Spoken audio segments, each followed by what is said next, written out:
When it comes to the ACC, it seems that we are still fighting the net. All the rankings, all the bracketology, all whatever you can imagine. As more that we win, it seems like we take 3 steps back. And really only 2 teams going to make the NCAA tournament for the men. Seems kind of unrealistic, but is it here we go again?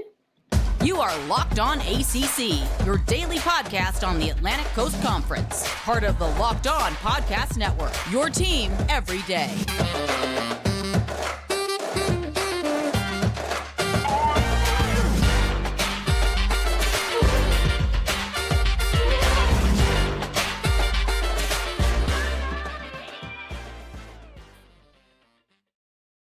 What's going on, everybody? Welcome to today's edition of Locked On ACC. I'm your host, Candace and Kenton, joined by Kenton Gibbs of Locked On Wolfpack. Each and every day, you can find us wherever you listen to podcasts. Make sure you download, subscribe to the pod from anywhere in the audio space, as well as our YouTube page where you can click subscribe, join the community, leave comments, and do all the fun things. Today's episode is brought to you by our friends at FanDuel. Make every moment more. Right now, new customers get $150 in bonus bets guaranteed when you place a $5 bet.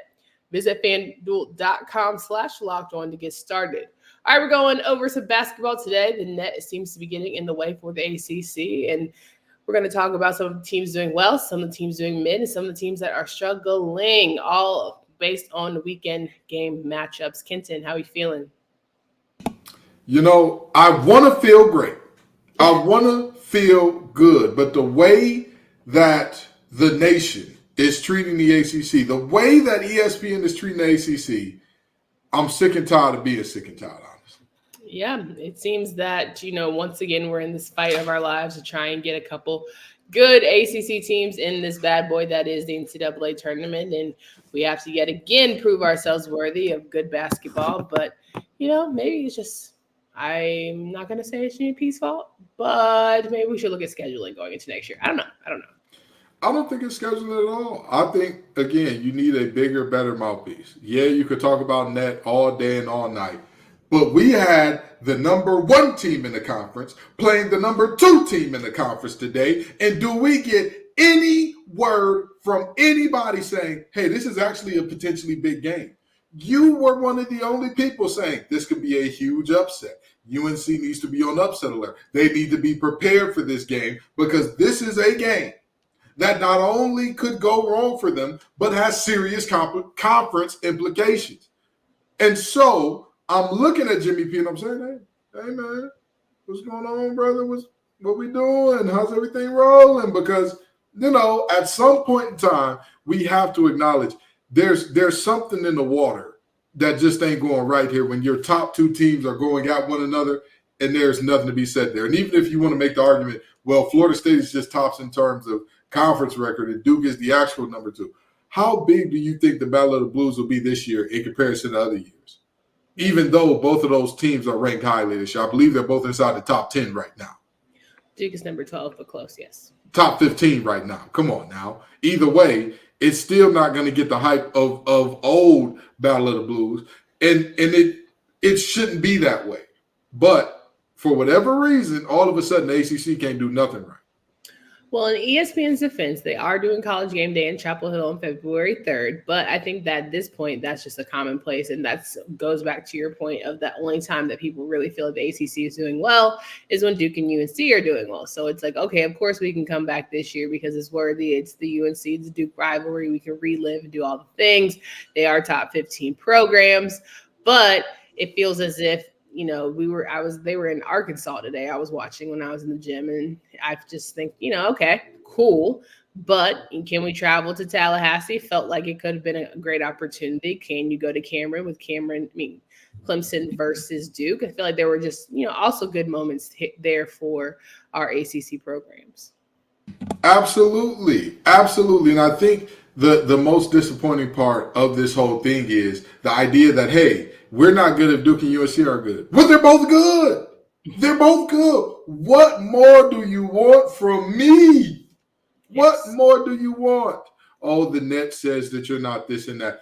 Listen, sometimes you have to do this fun thing called watch the games. Crazy concept. Well, I know it's tough. I know it's tough, but sometimes when you watch the games, you see that some of the yin-yang and riff-raff they're talking don't exactly make sense. But let's get into the game. I don't want to ramble on too long.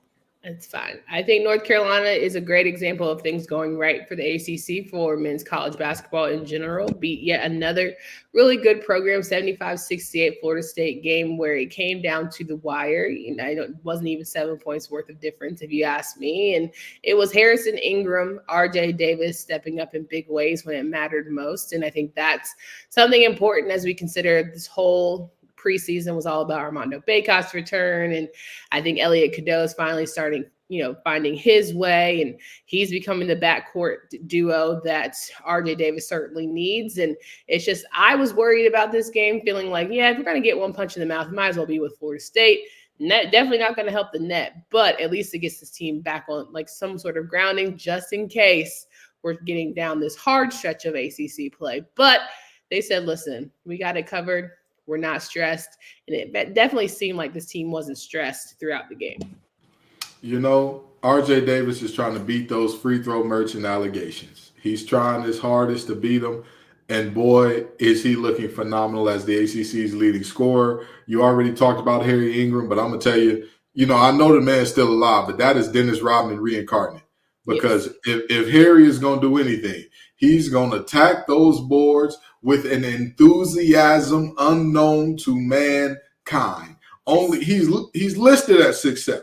He's listed at 6'7". I done talked to some folks that say, he's 6'5.5". He might have put those little jail insoles in to get him to 6'7", but he and yet every time that ball goes toward the rim, you see Harry preparing to crash the glass like it is like somebody said, if you don't get that rebound, your family's done.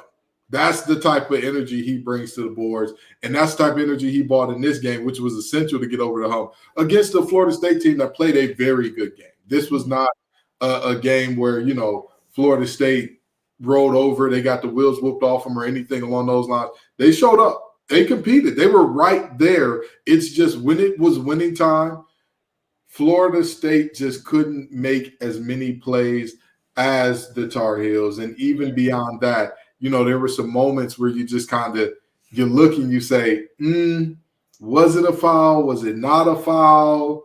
It could go either way, but those calls kind of went against them as well. But that's the nature of basketball, right? I mean, you got to be prepared for that type of thing to happen. And again, full credit to UNC. They won this game. They are undefeated in conference this deep in the season for a reason. They're nothing to be played with right now. I definitely agree. I think that, for Florida State, they just needed some sharpshooters and clutch moments, and they just didn't have that, right? Some guys that were shooting from three that, any other day when you have someone who's just a pure shooter that's going to go in every single time. And it just was unfortunate that it came up short for them, but credit to North Carolina that I think, once again, everyone's playing their part, understanding their roles. And to Ingram's, credit, I think he seizing the moment of playing Carolina basketball, right? Someone who comes in and really feels appreciative of the opportunity given to him, as well as Cormac Ryan, right? Playing with some really good defensive power and hitting clutch shots when he needs to. So I think this is, just really a positive shift for a program that was in insane turmoil last year. Hubert Davis's head was on the stake. All of that stuff, hot seat, he wasn't going to be able to do it, blah, blah, blah. But this to me feels like the first year where Carolina basketball not only back, but they're cool with flying under the radar. It's not doing too much.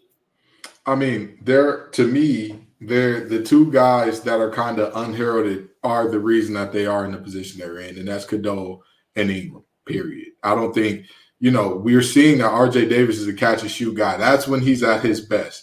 Well, what does he need to do to be a catch-and-shoot guy? Somebody else needs to handle the ball. Yeah. And not just handle the ball from a standpoint of looking for my own shot, but looking to set up your teammates. Elliot Cadeau does that amazingly.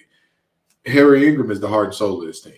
He is the engine that gets this thing going, because at the end of the day, when there were moments and lows where Florida State looked like they were going to battle back, all of a sudden you got a 2-3 rebound possession by Harry. And it's just like, oh my God, can we please get a defensive rebound? And Harry said, not so fast, my friends. So, those two are really, while they are getting some love, I don't think that they're getting the love of course, Bacot and Davis, which I think they deserve just as much, if not more, credit than those two. Sure, 100% agree there. Let's talk a little more about ACC hoops in just a second, but we know that we are big football people here. We know you as well love a good game, but postseason is getting underway and postseason is getting ready to wrap up, and we don't want you to miss out on opportunities with FanDuel, America's #1 sportsbook. Right now, new customers get 150 in bonus bets guaranteed when you place a $5 bet. That's $150 in bonus bets, win or lose. This app is super easy to use, and there are many different ways to bet. Visit FanDuel.com/locked-on and make your first bet a win. FanDuel is the official partner of the NFL. So Carolina definitely had a good start, could roll towards conference play. It was Duke that was able to defend home well, where Clemson has visited Cameron a time or two and come away, squeaked away with an upset. But it felt as if it came down to the last play. Was it a foul? Was it not a foul? You never leave it in the hands of the refs. Game-winning free throws for Proctor, and everyone is just in their fields. You got Gerard, who's ready to go up to a ref and sort of, lay hands, talk a little bit, have a conversation about being frustrated with some of the calls. And yet, at the end of the day, a win is a win. I think that Shire definitely felt like it could have gone both ways. There were moments where this is just straight hard up ACC basketball, get in or get lost. But, did I not say the same thing for the last game in terms of certain calls go your way, certain calls don't? And, of course, in Cameron, you got to know. You got to know. You have got to mash that gas and do not, give them the opportunity to make it closer to have the ball going down the stretch. So you could be standing on their announcer's table and doing your best Henson impression. That's what you got to do, point blank, period. And, this is a game that Clemson played very well in. I talk all the time about get PJ Hall some help. Help is here. Help showed up. Help did their thing. The help helped. And yet it just wasn't enough down the stretch. This is a tough one. This is a really tough one for Clemson because this is a Clemson team that could have really used this win. This win right here really would have bolstered any hopes they had of getting into that bubble conversation, getting more firmly into that bubble conversation. It just didn't work out that way. And again, when you think about Duke, you talk about how much depth they have and how many guys they have, but you don't really think, oh, yeah, their leading scorer is going to be Jared McClain. You don't think that. You don't. Sure. When you look at Filipowski, when you look at Proctor, when you look at Roach, you're not thinking, oh, in a game like this, McCain is going to be the X factor. He's going to be the difference in this game. And yet he was. His timely shooting definitely put this Duke team in position to come away with a win, which is exactly what they did. And again, the end was, I'm not going to lie to you and say the end wasn't controversial. I'm not going to lie to you and say I prefer refs to swallow the whistle in that moment. But it is what it is. We move. I think it's something to consider how worried we should be or not be for Duke. Like, yes, you can squeak by wins in Cameron. We know that they have had trouble on the road. But for me, it's just sort of one of those things where the criticism that Hubert Davis got, I don't think John Shire receives. And it's just also, is this just a weak year for men's college basketball play? I don't know, because is Duke a number 12 team? Did they show that for you? I don't know. It's not giving a dominant Duke that I'm used to seeing, right? A dominant big Caucasian male who's able to just really take over the game. And I've watched Duke for a very long time, and I don't necessarily feel that powerhouse Duke Blue Devil energy that I'm used to seeing. Well, why do you think it is that Shire isn't getting the same ire drawn his way that Hubert Davis was during his struggles? Well, I think he's been fortunate enough to have, or unfortunate enough to have some players get injured, right? So there's excuses a little more. There's an opportunity. I'm finding it. There's opportunities for, hey, we're not at full strength, so I'm doing the best I can with what I got. I think that might be at the top of the list. I think, and I don't bite my head off here, but I think the biggest difference between the two is I think that we could agree there have been moments this year where some people would say, this feels a little like a Duke down year. Is that fair to say? I wouldn't say it's a Duke down year because I don't know of recent, especially with Shire, when Duke's been up. But Duke has also had this dominance to where it's hard to come behind the quote unquote GOAT. Right. And so with that being said, and I want to go off that a little bit. I think they also just won the ACC championship. So, and that's what I was about to say. You're coming off of that situation, and even in this year, which you're considering there's some struggles because of injury, most teams would kill for this. Most teams would kill for what they have, right? Like the conference record, obviously a loss to Georgia Tech, right? Obviously, you don't want some of the losses that they have in conference. But when you look at their out-of-conference schedule and the games that they played and won out of conference, you've got to give them their props. Now, don't get me wrong. If Shire were to miss the tournament, I want to see people talk about him the same way they did with Hubert. I want to see the exact same thing. Give the man his lashes. But he hasn't been in that position yet. Yeah, I don't think he'll be in that position. Again, I don't know if it's a down year for men's college basketball or what have you, but do I necessarily feel like they're a top 12 program? That remains to be seen. There were other matchups here that we're going to go over before we talk about the net because Clemson was potentially affected by that, as you mentioned and alluded to earlier, but Boston College was able to squeak out a win against a solid Notre Dame team that's young and figuring themselves out, but it feels like Boston College has just enough wins that gives you want to have hope for Coach Grant. But, at this point, it says, are we turning the corner or are we not? But is it Boston College and this is just who they are? Who knows? I think this is who Boston College is, but I think the biggest thing about that is I don't want to say, regardless of what happens the rest of the season, they're out unless they win the tournament. But I will say this. I'm not sure that they have the ability to do enough to where they get in without at least making a very deep run in the ACC tournament, which is in New York now, right? It's in New York. I'm pretty sure, yeah. If they don't make a good run, if not win it outright in New York, don't get me wrong, good win by Boston College today. Way to, stick it to Notre Dame, a Notre Dame team that, like you said, young, figuring their way out, coach that is brand new into that position at Notre Dame as well. I get it. I'm not sure that a game like this moves the needle, but it's good to not lose this game. I'll tell you that much. Absolutely. Virginia took care of business against Louisville. As we have said multiple times on the show, you got to win against the Cardinals 69-52. And, I really feel like, I saw some tweets earlier, as nice as Kenny Payne is, as much as he's an alumnus of the university and he's probably poured his heart and soul into that red and black, that's not what moves the financial needle, gets butts in seats, gets you to where you want to be as a perennial powerhouse in men's college basketball, especially when you start having the goodness that has been for them from a football lens. You want to sort of have that brick by brick across your athletic board, and they're just bringing everybody down. Kenny Payne, hold on, which camera am I looking into? Kenny Payne is not the guy. Dude gotta go. Now, granted, I'm not saying that you need Patino back. Not saying that. Hey, never gonna happen, but yes. That's what I'm saying. I'm not saying you need Patino back. I'm not saying get crazy. Kenny Payne is not the guy. Sure. Your program is so rough. Those boys have the cooties. Do you know what that means?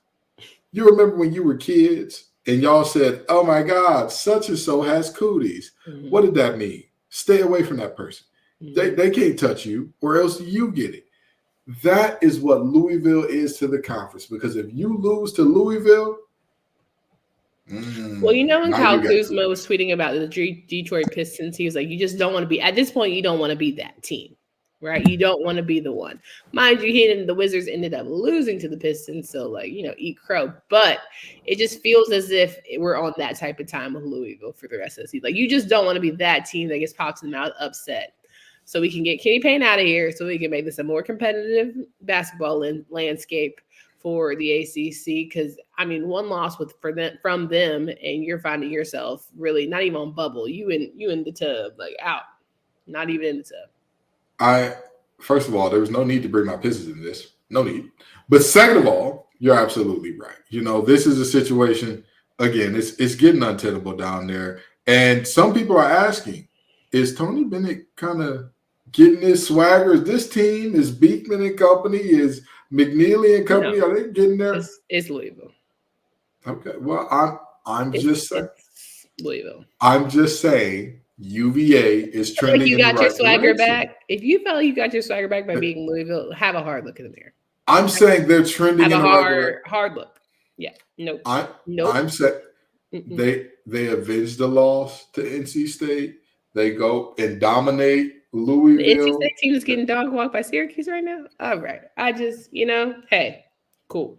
Anyway, let's talk about one more game or two more games here. Miami and y'all see Pitt. how she treat me. Y'all see how I get treated on this show. I'm just not entertaining the foolishness. Miami and Pitt, 72-68 victory for the Hurricanes. Now you talk about a team that's trending right. Like beating Pitt is a good one for the Hurricanes, who definitely were in their fields as of late, picking up some very random L's that we're not used to seeing from Coach Larinaga. Yeah, I agree 1,000%. But I think the biggest thing for this Miami team, it's a shame that we talk about them right after we talk about that whole who gets the cooties and like you can't lose to Louisville because they did, right? Like this is a team that legitimately did that. But you are correct in saying this is another team that is trending in the right direction. The question is, how long can they sustain this? And how healthy is Norchad Omier going forward? He is the centerpiece of that team. He provides the presence down low, especially offensively and on the glass. He's going to be vital to that team going forward. So the big fella's health, critical to this team going forward. Absolutely critical. Absolutely agree. Georgia Tech took a hard one against Virginia Tech, a 91-67 victory for the Hokies. And, the Hokies are always that team that they can find a way to win. I think their senior leadership definitely helped them in this case against a very young Georgia Tech team and found a way to, get back on the horse. But the Hokies certainly are just picking and choosing, popping up with some dubs. And that'll be very helpful for them as they try and make their case for the NCAA tournament. Virginia Tech is the biggest enigma there is. They really are. Because you look at this team and you say, oh, you get blown out by FAU, you get blown out by Auburn, but then you go on a little bit of a win streak. And then you go 1-4 in the next 4 games, but the one win is against the ranked Clemson. And then after that, you come out with a 3-game win streak, the capper of that 3-game win streak, which really, I feel incorrect in saying the capper because there's plenty of time left for them to keep this winning streak going against a Duke team that we've talked about. Struggles on the road big time, going on up to Blacksburg. I look at this team and I say, who are you? Which Virginia Tech team are we going to see? Sure. But what we also know is regardless of the game, regardless of the day, Padula, Couture, and company, they're going to shoot the blood out that ball now.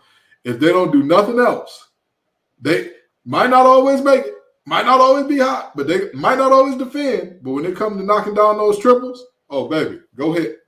3 to the dome. It's going down every time. Absolutely. Last game here, Syracuse and NC State wrapped up as we were recording the show, 77-65 victory for the Orangemen, who I think are like the slow living, just riding under the tide about having a pretty decent season, considering you're coming off a retirement year of a legend, and now you're turning the page. I think they're doing decent enough and picking up a good win. But NC State, you're having sort of a head-scratching loss where I don't understand, because this is a team that's very talented. But at the end of the day, we get back to basics and fundamentals is the ball has to go in the hoop. You have to score points and you have to score more than the other team. Do we have to talk about this game? I think at the end of the day is you could be the hypest, most, thug it out, energetic, fight back. You play y'all some dogs. I give NC State that. But you got to make some baskets, baby. Do we have to talk about this game? We can. I can keep going. You say that Syracuse is just getting off Boeheim retiring. Yeah. There was supposed to be a shift in the frame, in the dynamic. not only in the triangle, not only in the hoop state of North Carolina, not only in the ACC, no, I'll cap it at the ACC, but potentially the country. You had, again, we already talked about Pitino getting put on the outs for the reasons he was put on the outs. You had Roy Williams retiring, taking all that legendary, coaching pedigree with him. You had Coach K retiring, going on this nice little farewell tour. Got all the guys in the brotherhood to come on out. Good for you. You got Boeheim in that classic zone, leaving the conference. And NC State says, we got our guy. We got our guy. NC State says there's going to be the shift. It's coming. Everything's aligned. The stars are perfect.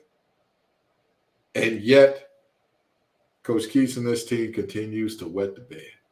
So maybe you fire the guy, go find who you actually know to be good, and then you get this going because, like you mentioned, all of these legends have retired. So maybe you just need some young, fresh energy, fresh eyes. Much as we like Keats and the ice cream, it's just not enough. We've given him all the grace we can provide, and we just move on. Boo Corrigan seems like the type that he can move on quick. So maybe it's time. Well, Boo Corrigan ain't had to make no tough decisions about the major, the big three in terms of men's basketball, football, baseball, and his time at NC State. But damn it, it's time to make a serious decision. And that's all I'm going to say about it. Because my mama told me if you ain't got nothing nice to say, don't say nothing at all. So I'm a hush because that's all I'm going to say. I heard Boo Corrigan made a great tough decision when it came to FSU, but that's neither here nor there. What we do want to wrap up the show with is the net. As you mentioned, Clemson went into Cameron. The loss sort of puts them on a serious bubble, possibly out. A lot of people are saying only 2 ACC teams are now getting into the NCAA tournament, that being Duke and North Carolina. Seems insane and absurd to me, and I just feel like, once again, I'm begging, what are you people watching? Why do you not feel as if close games but losses are such a hindrance to allowing for other ACC programs to be in a bigger, larger 64-width scheme of tournament? Well, you know how that goes. The metrics say, I'm going to just say this. Get these nerds out of sports. Get these nerds out of my game. Get them out of the game that I love. Okay? I'm tired of hearing, well, the analytics say you should go for it, where the analytics say that this team is a good. Listen, the analytics can tell us part of the picture. Absolutely. They can definitely provide clarity to a picture. Not going to deny that at all. Right. At some point in time, we've got to admit, hey, the analytics don't account for many, many things that, these teams can or cannot do. The analytics cannot account for how good Clemson is when Hall and Girard are both rolling at the same time. Yep. The analytics cannot account for how well Syracuse offense runs and matriculates when the ball flows through Judah Mintz and he's not just looking to score. The analytics cannot account for the fact that as much as you want to count out Tony Bennett, as much as you want to say, this University of Virginia team, these Who's ain't got it. I'll tell you what, every time you doubt Tony Bennett, he gets lit like a tiki torch in Charlottesville. He is ready to get the job done. Every time you say he's not the guy, or, is he falling off? Is this team bad? He shows up and shows up. The analytics don't account for that. The analytics don't account for when you want to talk about playing in March. Who wants to play Tony? Who? UMBC, Fordham. I mean, I could go. Okay. All right. Hey, what do I know? But I will say this. Analytics does not measure heart and talent. Analytics does not measure work ethic and all the things. And I think sometimes we get so caught up in what it says on data that we don't account for what a team has been through. We don't account for who, has come up big in big moments. So I think that's something to where, if there is a criteria that we see committees go through all the time, a little bit of just what do we see with our naked eye might be helpful. Yeah. Again, no. Sure, if you want to say everybody they might want to play UVA, sure. But again, guys like Coach Hammond and company, they're much better than the net would have you believe. That's just the facts. That's just the facts. So Yeah. Absolutely agree.